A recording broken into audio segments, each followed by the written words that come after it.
প্রধান উপদেষ্টা অধ্যাপক ডক্টর মোহাম্মদ ইউনূস সোমবার দক্ষিণ এশিয়ার দেশগুলোর অভিন্ন স্বার্থে আঞ্চলিক সংস্থা সার্ককে কার্যকর করতে সংস্থার সচিবালয়কে আরও নিবিড়ভাবে কাজ করার আহ্বান জানিয়েছেন।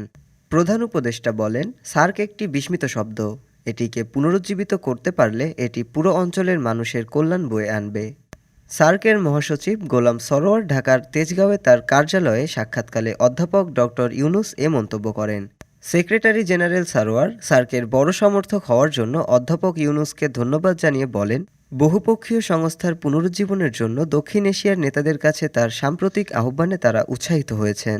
তিনি বাংলাদেশের প্রধান উপদেষ্টাকে কর্মপর্যায়ে সার্কের চলমান কার্যক্রমের বিষয়ে অবহিত করেন, যার মধ্যে রয়েছে প্রোগ্রামিং কমিটি, আঞ্চলিক কেন্দ্রের গভর্নিং বডি এবং বিশেষায়িত সংস্থা, জলবায়ু পরিবর্তনের ঘটনা, এসডিজি, আঞ্চলিক একীকরণ, শুল্ক সহযোগিতা ইত্যাদি। অধ্যাপক ইউনূস ও সার্কের মহাসচিব, পররাষ্ট্র সচিব, পররাষ্ট্রমন্ত্রী এবং অন্যান্য খাতের মন্ত্রীদের বৈঠকের প্রয়োজনীয় এবং সংস্থার আরও ভালো কার্যকারিতার জন্য নেতাদের শীর্ষ সম্মেলনের প্রয়োজনীয়তা নিয়ে আলোচনা করেন।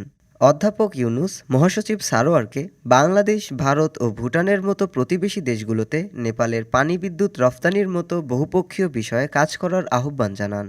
অধ্যাপক ইউনূস জানুয়ারিতে বাংলাদেশের যুব উৎসবে যোগ দিতে সার্কভুক্ত দেশগুলোর তরুণদের আমন্ত্রণ জানান। তিনি বলেন, এটি ভালো হবে, কারণ এটি তরুণদের উপর দৃষ্টি নিবদ্ধ করে। সার্কের পুরো ধারণাটি হলো মানুষকে একত্রিত করা। এটি দ্বার উন্মোচনের একটি উপায় হতে পারে। এ বছর সার্ক ঐতিহাসিক 40তম সনদ দিবস উদযাপন করছে। ডেস্ক রিপোর্ট, আজ বার্তা, ঢাকা।